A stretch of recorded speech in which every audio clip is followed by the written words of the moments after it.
All right. Welcome back, everybody, to week 4 of our advertising school. The assignments last week were absolutely awesome.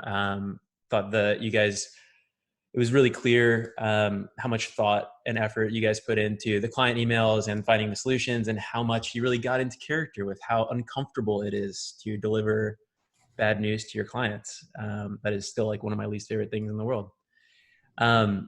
I think that most people got feedback on that thread. We probably have a couple more assignments to respond to. Anastasia, you have to mute yourself. I'll do it for you. Okay, so no big updates this week. One quick reminder on the assignment tracker. Please make a copy of that. I will put another link to that document in the assignment that goes up tonight or tomorrow morning. Reminder that not next week, but the following week, the week of 4th of July, we're going to be on that Tuesday night, not on that Monday night. That's the only exception to our Monday night schedule. Today, we have an awesome speaker named Han Lin, who is an executive design director at Gray. He's been all over the place. He's been at AKQA, Goodby, Fallon, tons of awesome experience to share with us today. And I really kind of want to just jump right into it with Han Lin.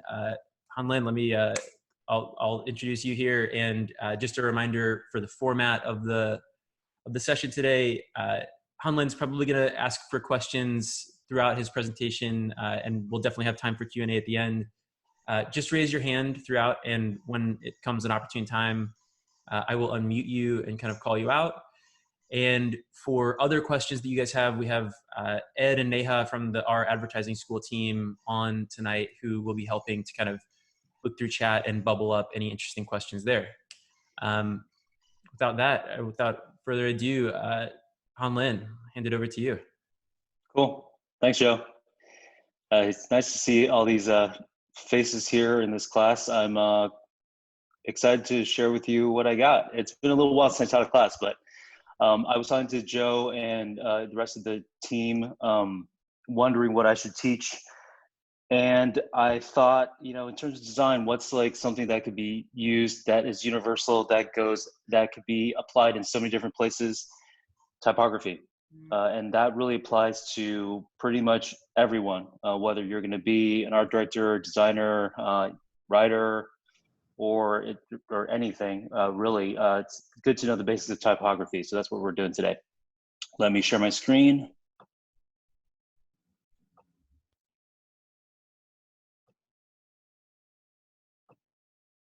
Cool. Can you guys see? Great. Got it. All right. Communicating with typography is class today. So typography, it's the art of communicating feeling through the way words look. So, like type, yes, everybody knows what typography is. Here we're going to like dig deep into how to make it work. So words are language and they carry meaning, but typography has the power to augment that meaning and make it more impactful, or make it feel different, or make it more unexpected by just simply what you select, what typeface you select, and how you decide to set it. So typeface, just in some foundational stuff, you guys probably all know this, typefaces can be categorized in 2 basic categories. One is serif, and the second is sans serif.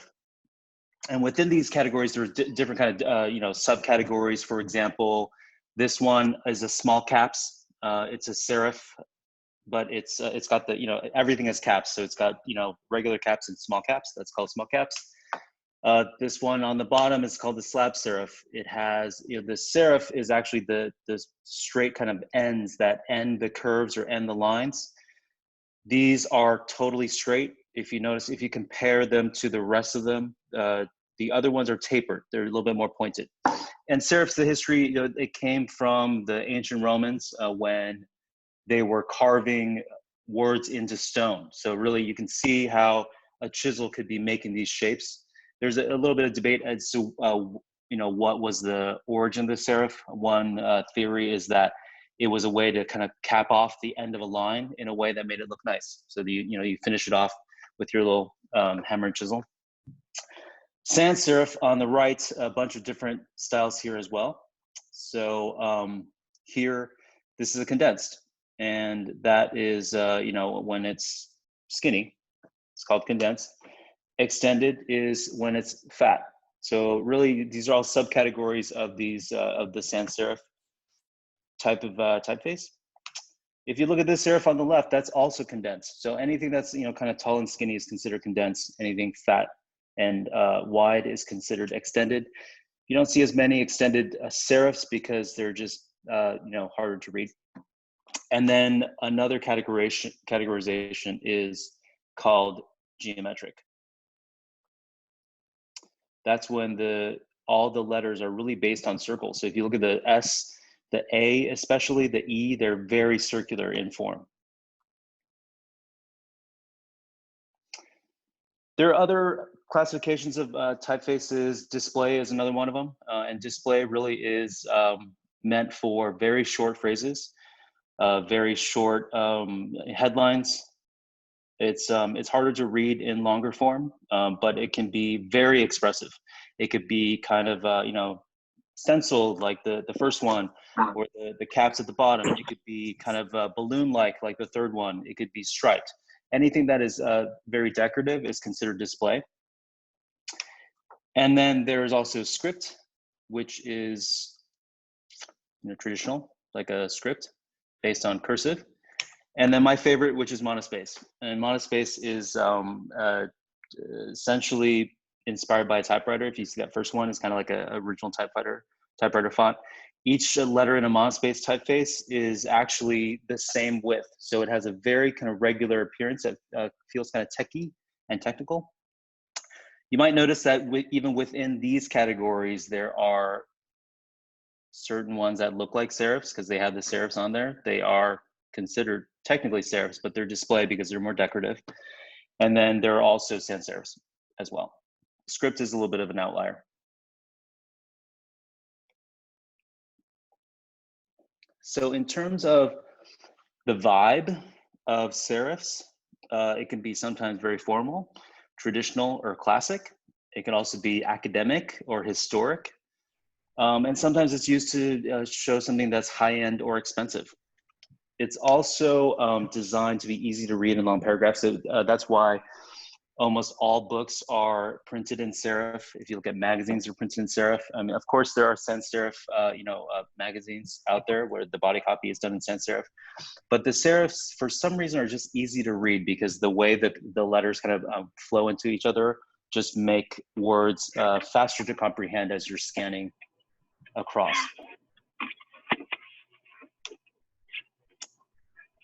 And so I thought I would pick out a bunch of serif brands, just because brands are more familiar to people, as opposed to just like a headline, just to kind of get a sense of or kind of show examples of how these different feelings come to life. Like if you look at Game of Thrones, definitely it's got that. It's using the serif to feel very historic.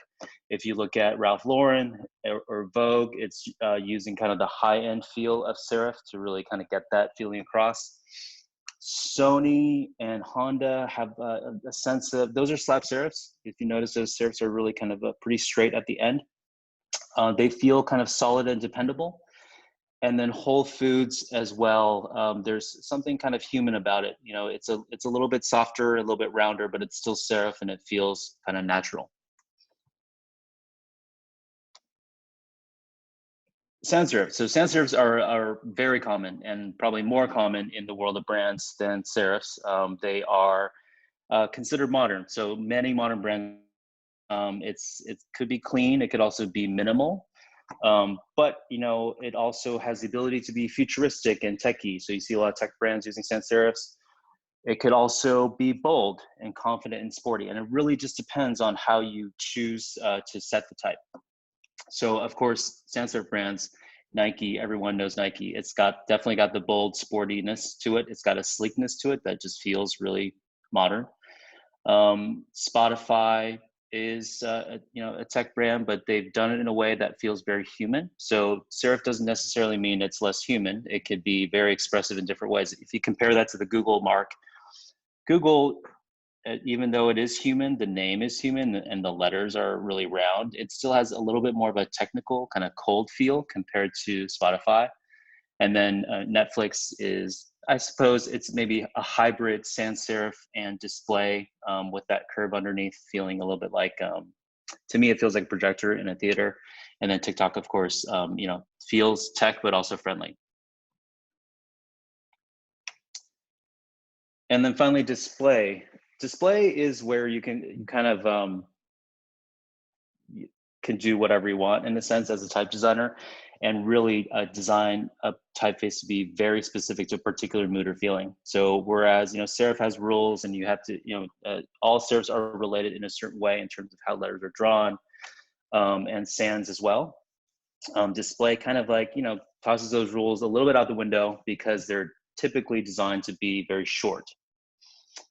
And you can see in display or script brands, you have a wide range of emotion that is really specific to those brands. Coca-Cola feels very American in a way. ESPN, super sporty, and it's leaning forward. It even has a streak through it. Doritos feels kind of crazy and has all this flavor and energy. H&M is inspired a little bit more from I think probably a signature, but that's considered display. And then Twitch, of course, has this like super techie feel, three-dimensional, but all are designed to really give you a sense of what the brand is and what to expect when you interface with that brand. So I use the brands as examples because they're familiar, but typography, of course, is used to communicate as well. One note, you might hear me use typeface and or font, I just want to clarify what that is. Sometimes the terms are used interchangeably. It's most people will understand what you mean when you say typeface or font, but just technically speaking, typeface is the set of letters and numbers that form a font family. So for example, if you say you're going to use Helvetica, that's a typeface. Whereas a font is a specific style within that typeface that you are using. So for example, Helvetica Bold, that is a font. So some examples of, these are some classic examples of how you can use type to really communicate. So if we think about type as actually graphic, and that's really kind of the basis of this class. There's so many expressions of design in the world, and if you think about design, a lot of times, of course, graphics come to mind. But I think typography is really fundamental. So we're really focusing on that.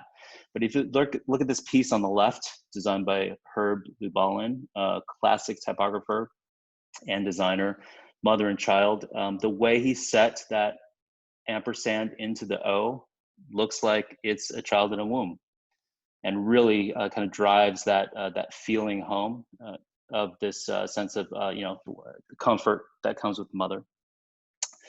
And then the poster on the right is also a classic poster. You'll notice that that's not Helvetica. Helvetica is essentially the typeface I'm using for this presentation. It's Helvetica set in Garamond, and that was what this designer, Jack Summerford, came up with to promote the launch of this new typeface, Garamond. As it was coming out, it was competing against Helvetica, which was very popular. So he kind of like took that approach to really change your impression of what type could be. Some other more modern examples. This poster on the left, it's a cheeseburger. But really, this is an example of how you can use a very simple type. This is Helvetica, or something very similar to Helvetica. Use very simple type and composition and color to communicate an idea. And here it's really essentially showing what a cheeseburger looks like through typography. And then if you take it to the extreme on the right, this guy, Craig Ward, he's a typographer, and he really focuses on creating beautiful imagery that is based in type. He uses 3D, he uses photography. This is probably done in 3D. But this idea of fear and really kind of, making that feeling even more visceral by the way he's setting that type, using smoke and explosion and disintegration, white on black, to really give you that sense of fear.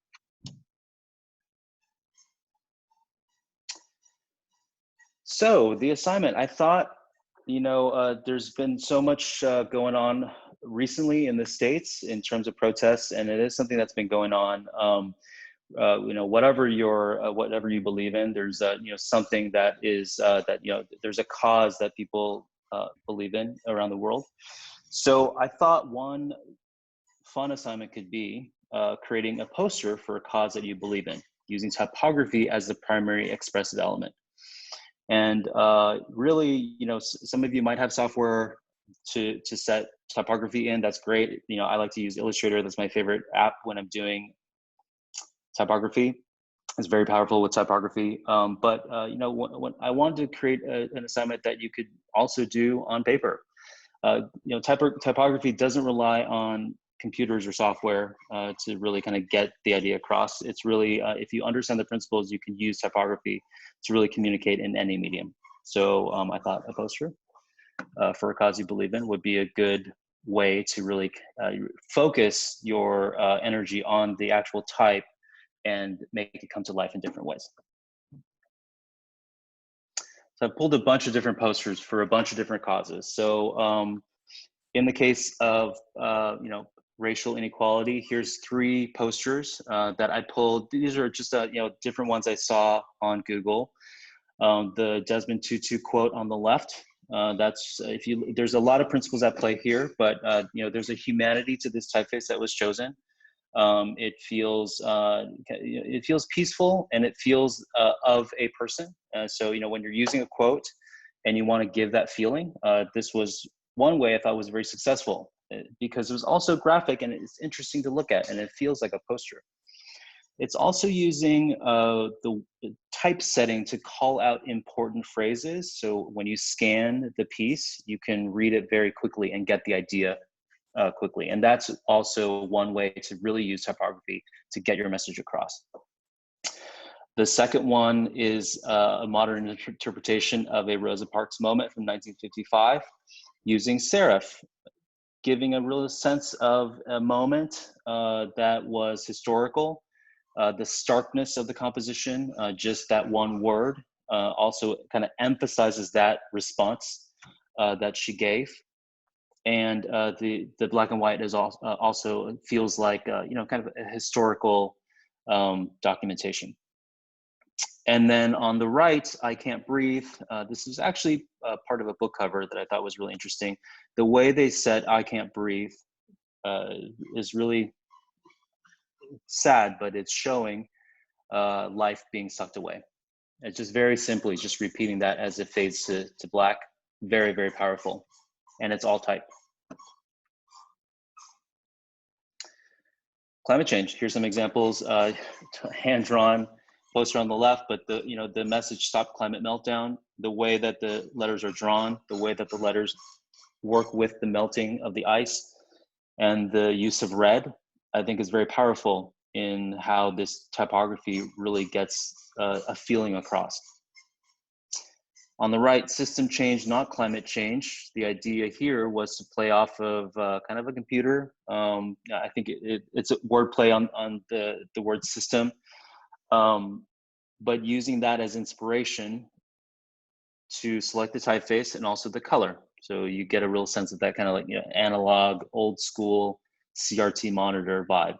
Also, the 2 arrows on the side of not emphasizes not, but also continues that vibe and really just emphasizes that this is the idea of the piece.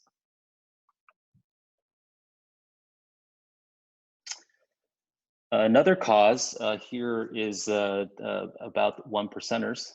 And the piece on the left I thought was a really nice way of using type to create a message that feels powerful. So this is this is all from one type family, but just different ways. So you see we as extended are also extended It's justifying everything into one block to make the main message, "We are the 99%," feel very powerful as a message of unity. And then finishing that will no longer tolerate the greed and corruption of the 1%. In a smaller scale, really shows the importance that the designer was trying to get across. The one on the right, Occupy Wall Street, being modified into Occupy All Streets, is looks like it's inspired by graffiti or kind of silk screening. So it was using two of those kind of thoughts put together into one to really get this message across and twist the message for this specific piece.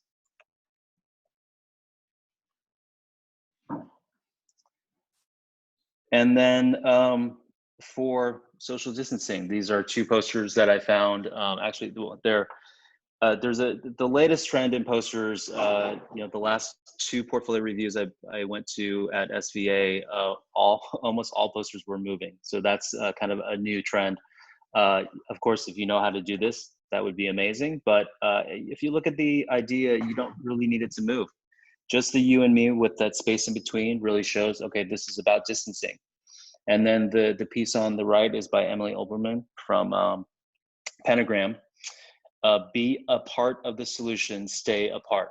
And so that's simply the typography above that is just paying that off by using the A to push apart from the word.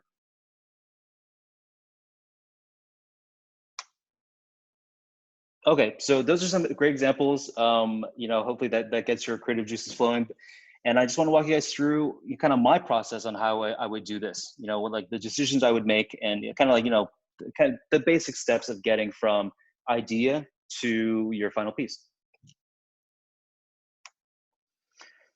So first is setting the mood, and setting the mood is selecting the typeface, choosing the style, and deciding on a case. So the typeface, we saw a bunch of examples before: the serif, the sans serif, the display, the script, monospace. That really starts to set the mood. When we say serif feels traditional or academic or historic, you saw some examples on how brands did that. In the posters, the Rosa Parks example in particular was doing that. Sans has the ability to feel modern, but also powerful and bold, depending on how you set it. And of course, display gets into more, more the kind of specific emotions and heightened emotions. So here's an example. So for if you were setting the word equality, here are 4 ways you could set it. When I first start out with an idea, I'll kind of rack my brain and think about, okay, I remember this typeface, I like this, or I love this typeface. Why don't I try this? Or I saw this thing. I think there's different ways of arriving at this starting point. You could do a mood board, kind of pull some inspiration from wherever you go, Pinterest, start a board, and really kind of pull the feeling that you want to get and start to see the trends that you're seeing in the mood boards. If it's condensed type, that's really powerful, like on the left, or if it's a little bit more kind of stencil based on the bottom right, or if you want to go a little bit more kind of elegant and scholarly with the serif on the bottom. That's really the starting point. Test a bunch of different typefaces, how you want to just to see the word in that typeface, to see how the feeling changes. So for example, this is drug condensed super, and super means like super fat. That's actually the weight of it.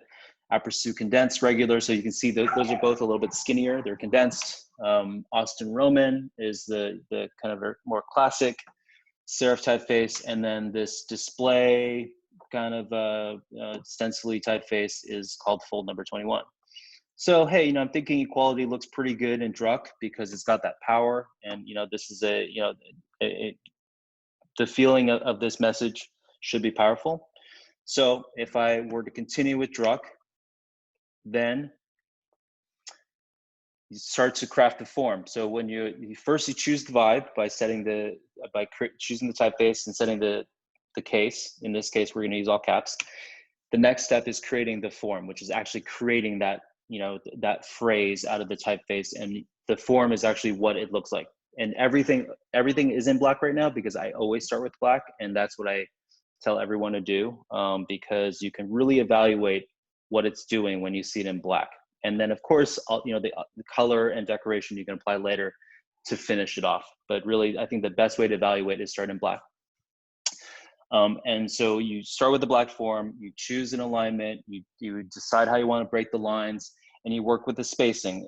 Tracking, which is the space between letters, leading, which is the space between lines, and kerning, which is also space between letters, but specific to each letter. And that's like, kerning is kind of advanced. We're not going to really get into it. But when you see, certain letters, when they're together, there's extra spaces. This is actually a very, very well drawn typeface. So I'm looking for examples on this slide, and there aren't any. This is Noeha's Grotesque by Commercial Type. It's essentially like a new form of Helvetica. They've redrawn it so that the spacing and kerning is pretty perfect. But I can explain that in my examples coming ahead. So first, you choose an alignment. So the full phrase, equality is a human issue.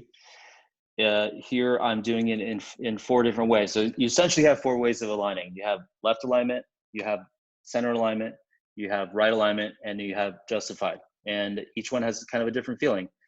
Left aligned feels, it's the most traditional, feels like how you would normally read a line. Center aligned has a balanced look. So if you're thinking about a poster, that actually sometimes is a really nice, way to do a centered piece of type. Right aligned is another way to align to an edge, just the other side. Sometimes harder to read, it just depends. In this case, it's such a short phrase, the alignment really doesn't really matter. It's more about personal preference. And then justified.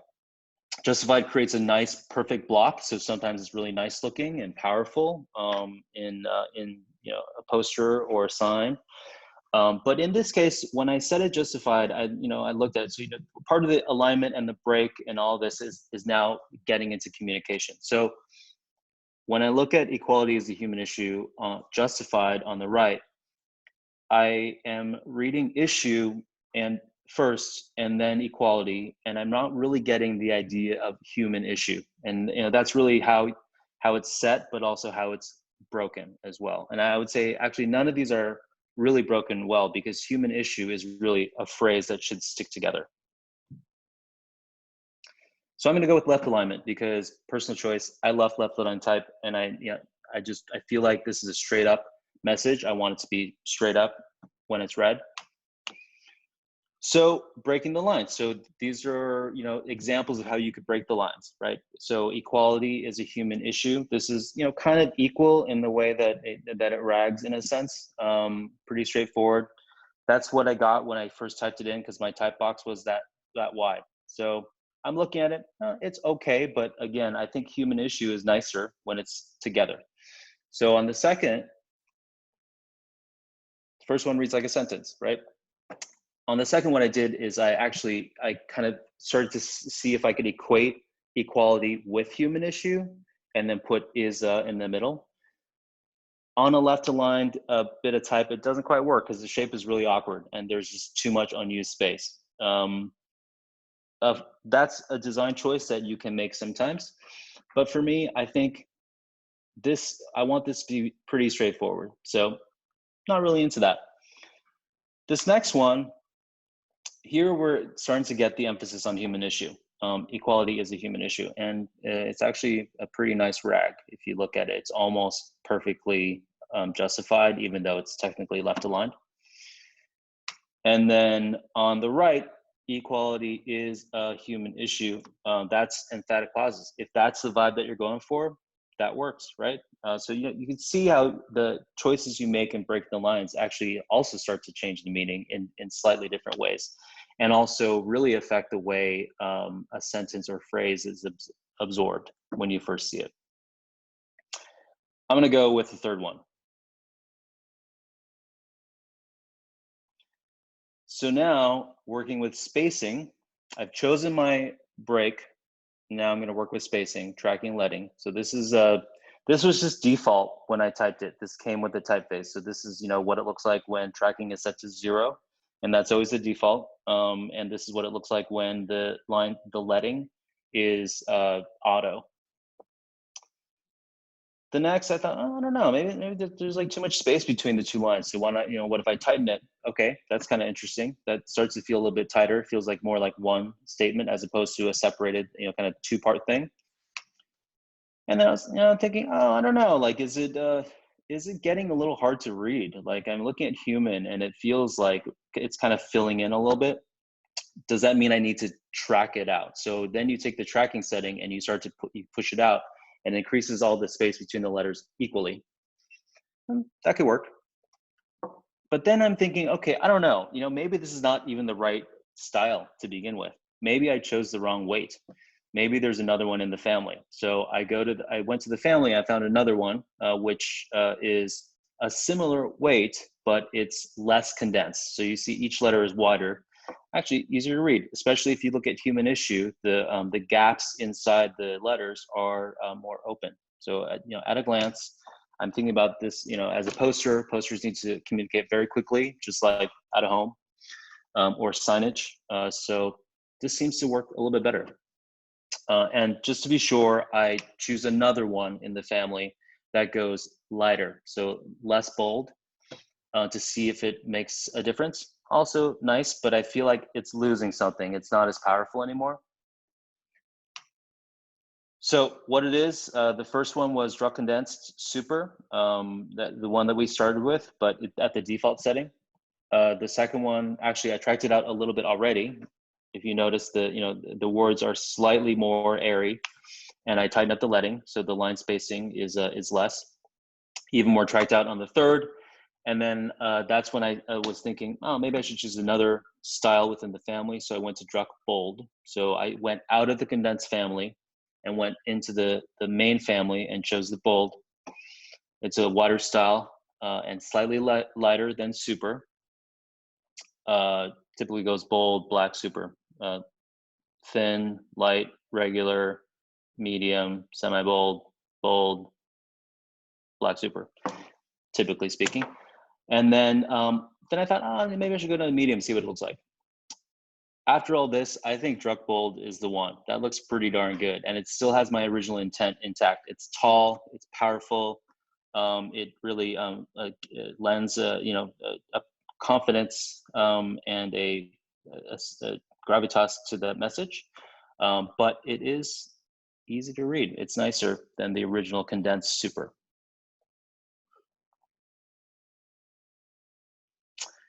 So kerning.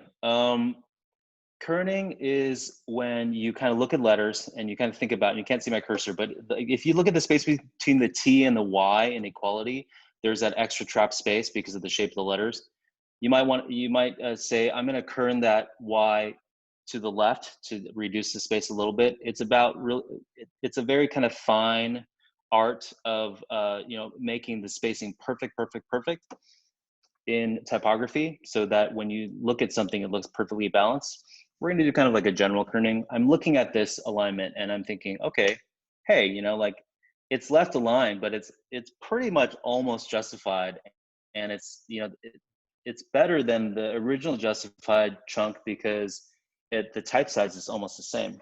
So instead of changing the type size on the top line, what I'm going to do is I'm going to kern everything in equally. And now I have a perfectly aligned type block that looks visually pretty much equal and even, but it's our secret. You do these little things, most people can't even tell, and you can create these visual harmony by tweaking the spacing between letters and kind of getting the effect that you want. Of course, within reason. If you do it too much, you're going to be able to tell. In this case, it was so minor that it actually worked, and I got a perfectly justified chunk by just kerning in the top line. So then the third step, so you've kind of selected the mood with your typeface and how you're going to do it in terms of the caps or a title case or mixed case. Then you work on the form and really all the stuff that we did, fine tuning, exactly the spacing and the leading and the typeface and how we are putting all the things together, the break, so that it reads really well and feels like one solid chunk.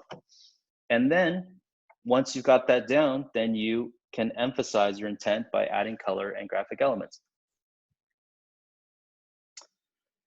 So adding color. So if you look at this, equality is a human issue. This is the same lockup. I just repeated it twice here. If you apply a pink color to equality, the pink from the Women's March, then this could be about women's equality, gender equality. If you color equality in the LGBTQ colors, then it suddenly has changed its meaning completely, and it's about LGBTQ equality.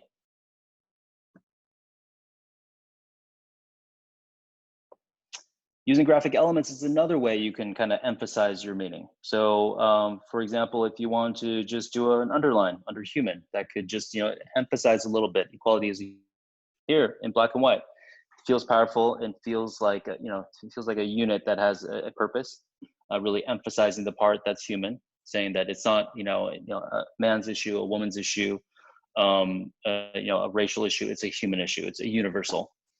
Another way you could do it is say reverse highlight and really give that sense.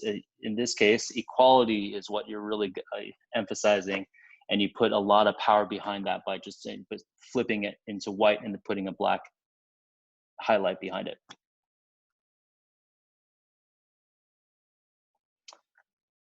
You could mix the graphic elements and and have it be meaningful in a very specific way, in terms on the left, gender equality, and then emphasizing as a human issue, or on the right, kind of flipping it to LGBTQ equality, but making it emphasize on the word equality.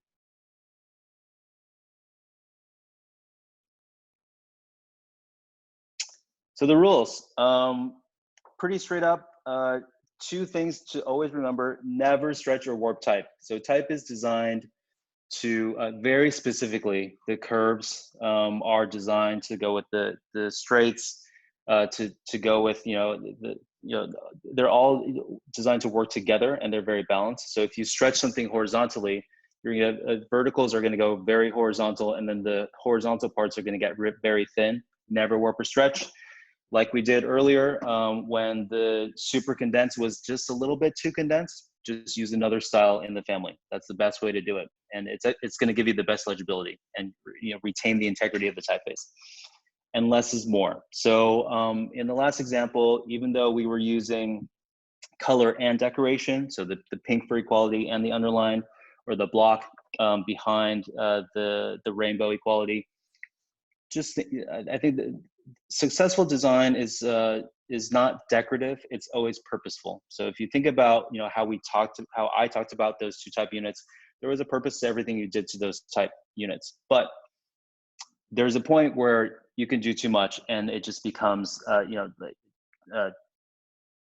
it starts to take away from your message. So really, like, the way I think about design is it's all about putting in just the bare minimum number of elements to communicate and make your message powerful.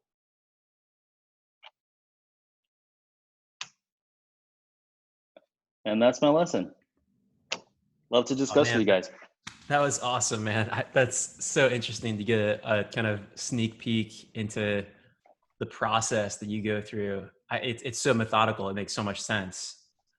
As someone who plays with Photoshop every so often and like scrolls through the type things until I get one I don't hate, like this was very, very interesting for me. One question that I try to ask every lesson, and go ahead and unshare if you don't mind, unless you have more stuff to show. Oh, that's it. Let me. Mouse. I might be able to kick you off here if. Here. There we go. You there. Cool. So, like within this class and the people who are following this on YouTube, there's a huge number of different interests and potential kind of disciplines in the advertising industry that people are interested in pursuing. Like, what's something that you wish other kind of cross-functional roles understood about working with designers? Like, is there something that you run into regularly that's like, I just wish people understood X, Y, Z about the design field? Yeah, I think there's sometimes a misconception that design is not idea based, and I think it certainly there are designers that don't work with ideas, but like anything, an idea makes something very powerful. Hopefully you noticed that in this presentation. The examples I shared, and the way that I was walking you guys through how I talk think about type. It's all based on kind of getting an idea across. So really, everything needs to be idea based. When you're thinking about how it interfaces with the campaign, it may not be the same idea as the campaign, and that's sometimes a little bit hard to grasp because a design idea is more governing how things come together. It definitely needs to be completely related, and work hand in hand with the campaign. But it's a different kind of discipline. It's a different way of expressing something, and so when you have an idea inform your design, it makes everything more powerful. Yeah, that makes a ton of sense, and I feel like, especially in one of the things that I've learned, and I feel like it's a real key takeaway from your talk here, is the depth of consideration that designers go through when choosing even something that may feel like a default, like a font, like that there is some like really like deep consideration for like getting to that place of here is what we are showing, whether it's on a wall in an agency or at a client presentation. And so I feel like building that back into the feedback process and being considerate of, like I feel like a lot of times creative feedback sessions go in the direction of, I don't like this, or have you tried that, rather than what was the idea behind this. And I feel like you've done such a great job of like showing us the process that you go through when you think about what goes into even something like just a typographical poster. Yeah, it's also a really good way to sell something to a client, Yeah, because if you take this subjectiveness out of it and really talk about the function of the decisions you made, it kind of changes the conversation completely. totally. We've got a couple questions here. Kevin, I'm going to unmute you, and other folks, feel free to raise a hand if you want to ask Han anything. Hey, Han, thanks, man. That was good stuff. Hey. Quick question. I think typography is especially perfect for the scenario. How do you determine when there's so many typographic choices out there to choose from anymore? You can get lost down a rabbit hole of like, oh, this is cool, this is cool, this is cool. And then you don't even mess with the kerning and the, how do you determine when you've A, had enough fonts, or B, you know what I mean? Like go too deep down that rabbit hole. Well, it's tough. I mean, it takes experience to be able to get to just kind of know. Sometimes it takes a long time. Sometimes it takes. Sometimes you kind of very rarely. Sometimes you choose something you're like, this is it, but you kind of have to go by feeling. And really, like I think it goes back to the idea conversation. If you have a very strong idea of how something's going to work, that already limits your choices, right? I mean, of course, the aesthetic is part of it, and that's your own personal taste and your own personal style, and that should always come out. And I always encourage my designers to put their own personality into any brief that they work on, so that I always love to see that a brief is answered, but I can also see the person who designed it. So it's a combination. So the brief part is the idea part, and when you kind of satisfy those requirements, then your own personal expression comes in. And I like left align type, and I like condensed typefaces. That's why I chose that typeface for this example I was sharing. I think the other typefaces could have worked too. I mean, I think I could have made any of them really work to get a vibe across. But that was just something I just gravitated towards. Thanks, man. That's super insightful. Darth, I'm gonna unmute you. And folks in the chat, I will bubble your questions up here too. Hey, Han, like great presentation, man, for sure. So, in terms of brands out there, what brands do you think are masters of leveraging typeface to get their message across all mediums? Oh man. I'm a huge fan of Spotify. But I think that really the overall the branding was done really well, both in terms of how the colors all work together and the type, and that whole integration was just super seamless and really just gets you in the mood. Like I feel like you feel like you're listening to music when you're looking at those graphics. I think that's done really well. Um, I also really like the Squarespace, the latest stuff. I don't know if you guys have seen it. It's sick. It's all programmatic, dynamic type that's coded, and has a very kind of square expression when things kind of start to turn. It's really really beautiful. I mean, it's just in the beginning, so I can't really say where it's going to go, but that definitely stuck out when it came out earlier this year. I know on my end, I've always been fascinated with how the New York City subway system is used Helvetica across everything. Huh. It's classic. That is classic. That's Massimo Vignelli. He was famous for saying that he only needed 5 typefaces. So Kevin, kind of to your question, this guy was like, I only need 5, and I'm only going to use 5, and he pretty much used Helvetica for most of his most famous logos.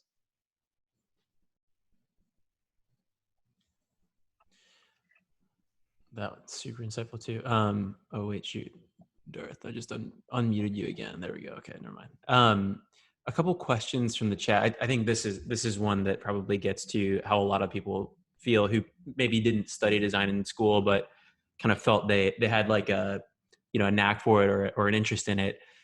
So how do you kind of go from hobbyist designer to professional designer? Is it ad school? Are there other tracks that you recommend or resources? Definitely ad school or design school is a good way to do it. But just practice. I learned a lot in school, but I learned way more out in working. My very first job at Goodby, actually, that's not my first job, but that was like kind of where I really went to school. It was like a crash course, and you had to learn to work fast so you could sleep, and you had to learn to really kind of generate a lot of ideas, and you just keep pushing, and remember, every project you always reach a point where like, oh, I'm not going to do it, I can't do this, I can't crack it, everything sucks, and then you push past it and you get the answer. It always happens like that, regardless of however long you've been working. It still happens to me every single project. But now that I know it, I'm not like pulling my hair out. I'm just like, just keep going. You start to learn all the different avenues that you want to try, and that's based on experience, but also kind of knowing yourself and what you like to do and kind of what you want your work to look like. But it takes experience and just kind of a lot of hard work. Yeah, I feel like oftentimes, well, actually, so you built a portfolio through ad school that got you your first kind of ad industry job with Goodby, and then that's where the learning really starts, right? Yeah, basically. Yeah, because I mean, you learn the fundamentals, and then, but you never, learn the real life stuff where you get briefed at 5 p.m. on Thursday night and you got to show stuff at 9:30 in the morning, or that kind of stuff, or you've presented 5 times and it still doesn't sell, and you have to do another time. Like it's very different, but school does prepare you because it gives you the skills, and it gives you a lot of inspiration in terms of how what you could produce. But working has really formed me as a designer, I would say.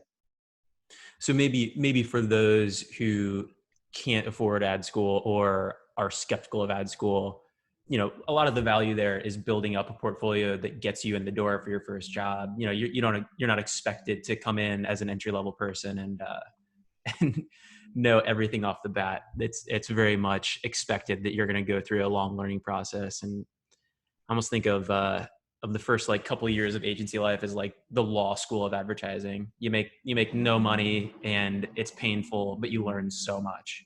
Yeah.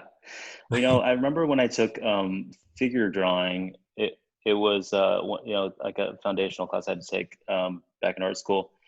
And my instructor told me that what he was going to teach us was how to see, which I thought was so interesting because, like, yeah, of course I know what a body looks like, but when he finally kind of had taught us how to actually really see what was in front of us and not, draw based on what you think a body looks like, then you really start to draw something that looks just like what you're looking at.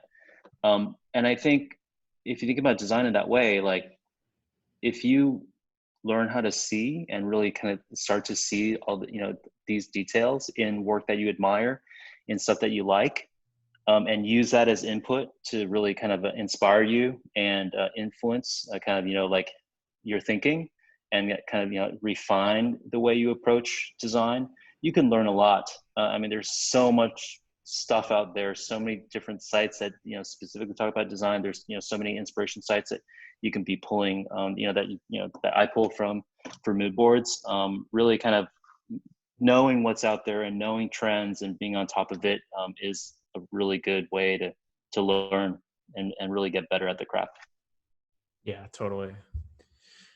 Actually, on that note, folks were asking for, and there were some great suggestions in the comments here, but for those who want to go out and find new fonts, do you have resources that you point to as like, here's some good kind of reservoirs of free ones that people could use?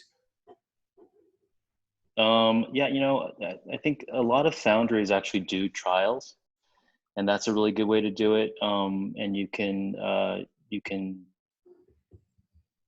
download essentially everything. It depends on the foundry.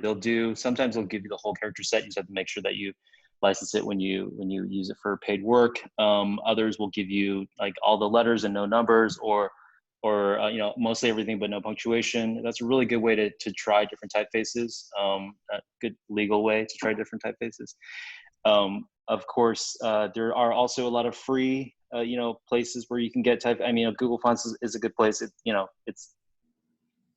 It's a little bit limited, but it's got a good selection of different typefaces you can use to kind of like get your idea across, for sure.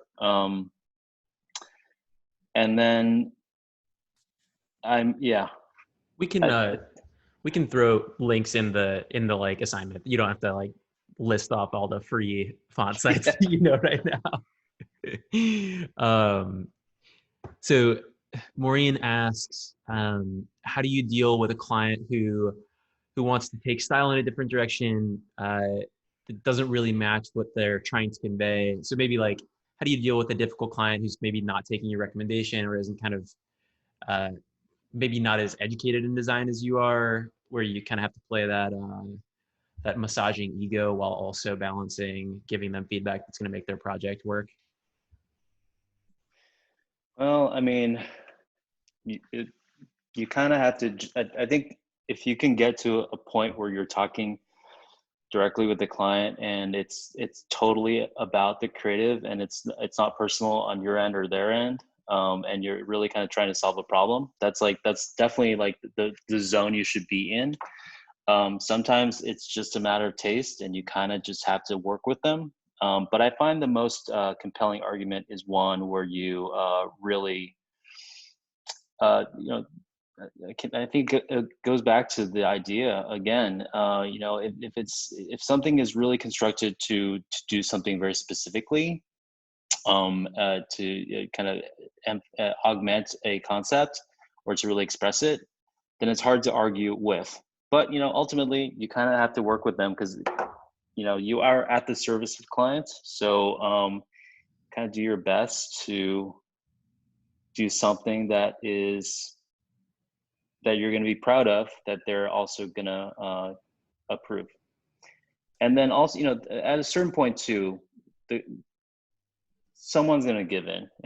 Usually it's like when the deadline is there, client's going to be like, okay, I'll just choose like, the best out of, or, the most acceptable one out of what I've been given, so there is something to sticking to your guns. We always say, never show something that you don't want to sell, because if they choose it, then then you've kind of lost that piece for your portfolio, right? So you always want to make sure that you're always presenting stuff that you totally feel strongly about. But if it's rooted in what the brief is, what the client wants to do, then you can really have a rational, true discussion about the creative and hopefully change their minds. What a perfect transition into how do you work with strategists and planners? No, I love my strategists and planners that I work with. We have this way of working at Gray, which is pretty cool. It's like it's iterative now, because it used to be like the planners would like, do their thing and then they give you a thing. They give you a brief and you have to work from it. Now it's kind of like sometimes they'll do a brief that has 3 different ways in, and then you discuss and you kind of like workshop and say, okay, this is probably the best way. Can you like tighten this up, and then create the brief out of that. That's one way that's done, which seems to work really well. Or other times it's just iterative. But really, I think what's great about working with planners is they really understand the motivations, and they can give you all kind of all this information that you need to know about the target or the product or the problem.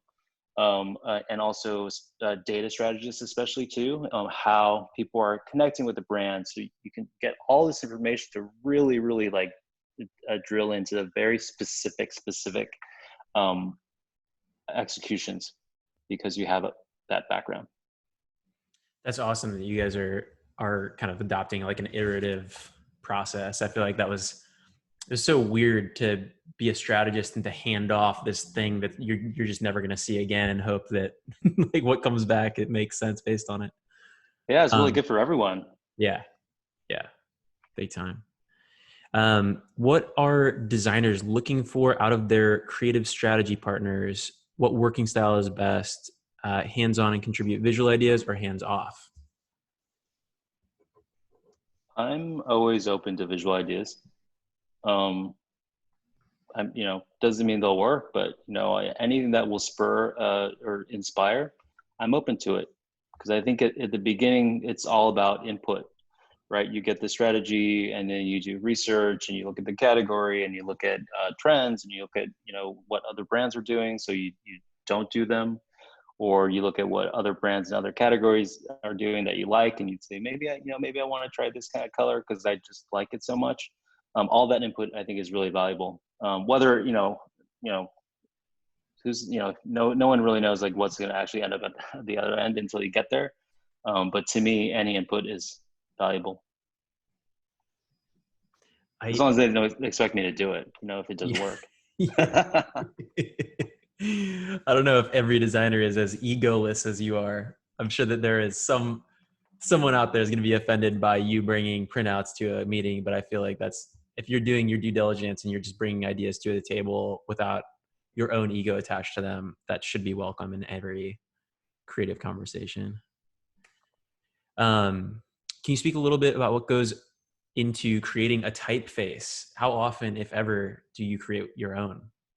I don't really create my own that often. Well, actually, we did create one last 2 years ago for New York City Pride, and it was a dynamic typeface, and it was actually inspired by protest posters, but it wasn't like how any typographer would create a typeface. It wasn't governed by any of that. That's a very, very specific kind of expertise that you really have to go to school for, and and really study and kind of develop.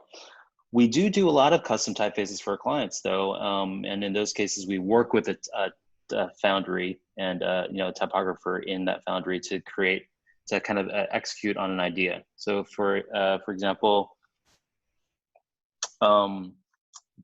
Best Buy, we did a rebrand for Best Buy. I guess it's been 2 years now, 2.5 years. And as part of that, we did a custom for them as well.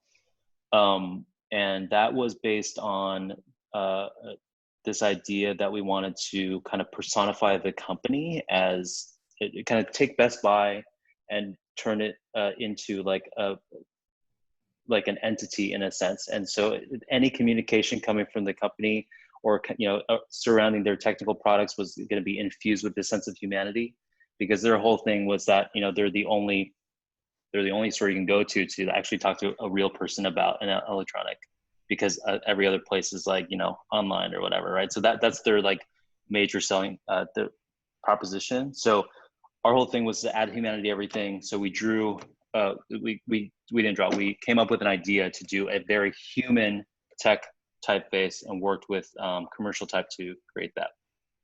So we do that a lot for our big rebranding projects, and that's really fun. But it's so specialized that we don't really ever draw our own. And you guys don't have an in-house person that does that. It's always shopped out to an agency that focuses on that. Yeah. I mean, like, it's specifically Type Foundries. I don't know of any agency that has like a typographer in the house. I know. I'm trying to. I don't think I've ever actually talked to one. Yeah, it's like a it's like a music house, or it's a very specific. Let's see. What do you do when your CD pushes work in a direction you don't agree with,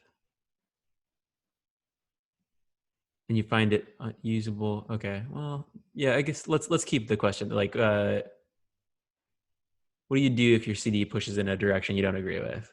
Joffrey, I'm assuming that you're asking from a school perspective, but I feel like it's more globally applicable if we're talking about like a work experience.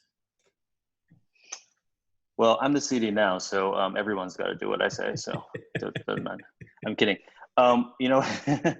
What I always do is I will do what they ask me to, as best I can, and then I will also show them what I think is right. But I will never just show what I think is right, because then it's like, what the fuck? I asked you to do something. You always show them and say, and then I think this actually works better, and you have that conversation, and if they agree, then great. But sometimes it doesn't work out that way. As a young person in advertising, I fell on my sword on battles that I should absolutely not have. So another thing to keep in mind is that often you are going to work with these people for months or years. So if you want to like stay strong on a point, like just making sure it's one that you do so respectfully, and that it's one that you're that you want to put yourself out there for. Yeah, definitely. Yeah. I mean, I do think it is worth sticking to your guns, but I think that's a really good point. And I always tell my guys too, I say, listen, I don't know everything. And if I've given you direction that doesn't make sense, then just tell me what you think it should be. And let's look at both, because when I do give direction, I have a very specific thing in mind. Sometimes it is because we're out of time, and I think I know or have a hunch that something is going to move forward if we do this, and then we have another round to really refine it and really make it come to life, right? Sometimes it's that kind of thing. But to be honest, I'm also a lot of times running from meeting to meeting, and I have like 7 minutes to really focus on one thing and give my feedback, and I have to move on. So I totally welcome differing opinions, especially from someone who's been sitting there for 16, 20, 24 hours that week, like deep in it. I don't have that background or that state of mind. Definitely.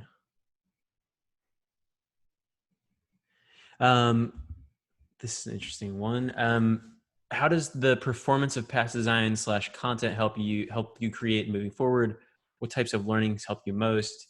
So I think this is kind of like is there a way that data informs what you do? Is there a feedback process of like you receiving analytics that change what you make in the future? Analytics, like how so? So I think so. This Alex, are you on a phone? Can you unmute yourself? You want to clarify your question so that I don't butcher it?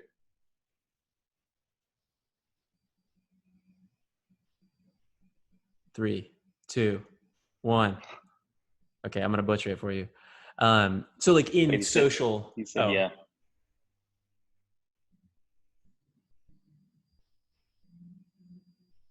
I don't see you though. I'm unmuting you. All right, you're unmuted, Alex. All right, my bad. It's pretty dark out here. Hey. Yeah, so pretty much like from a social perspective, or I mean, Yeah, I guess I would just say social perspective. What what type of learnings do you kind of expect, or like are most helpful for you when like either social team or analytics comes to you with information like that you could use for the future? Like what type of information is the best for you, basically? Well, I suppose when it comes to social, I mean, one big measure is like how many people interacted with it, and and then you kind of figure out why, and you can use those principles to apply to other pieces moving forward. I think it really kind of just, I mean, social is all about getting people's attention, right? Because people are just constantly scrolling all day. So I think that's the biggest learning that you could take from that kind of data is, what worked, and apply that to either, the same client, kind of evolving it for future executions within their feed, or kind of taking those basic principles and applying it to generally to, other social work. So real quick, just as a follow-up, so as a workflow, what does that look like for you? Like, do you like work on some sort of design, then the social team comes back to you, or the analytics team comes back to you with like, hey, these type of designs work better, let's like do more those type of designs, kind of thing? Like, I'm just wondering like what that flow looks like. Well, at Gray, we have a dedicated social team now, so it's a little bit more collaborative, and sometimes we work together at the same time. So while we're let's say we're doing a visual identity, and then we're kind of doing a rebrand, but we're covering the social parts. We start to create those things with the social team, or we kind of do one picture and then deliver kind of what we think the socials should be to the socials team, and they'll kind of bring it to life. Sometimes it's just like a little style guide that we hand off. So it's actually very collaborative at Gray. On the social team, there are art directors and videographers. I mean, it sounds like a huge team. It's like a very small team, but there's a few different like kind of multidisciplinary creatives on that team that help execute. And I think, like you tell me if this has been your experience too, Han, but like often I feel like that is a piece of why social teams get segmented into their own area, is they have this unique benefit of data being available the like minute after something is posted, that most ad disciplines, like, you don't get that level of like feedback. So it's a very different process to go through creating social ads, which usually have much shorter lifespans. They're usually much scrappier to produce and like take less time and creative resource. It's much easier to be iterative, to like take data like insights like and inform like, oh, these three content pillars are outperforming those two, blah blah blah. Yeah. Thanks. Cool.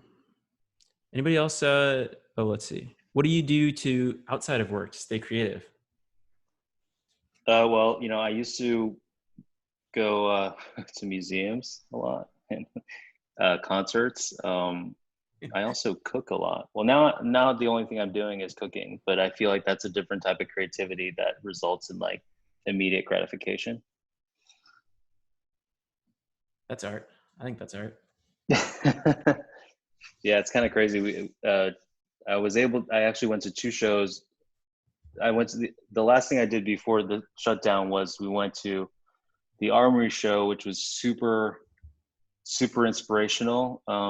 And a friend of mine who actually used to be in my department was showing there. He's started doing fine art. And then after that, we went to a party for it at the MoMA where there was live music. And then COVID. Never again.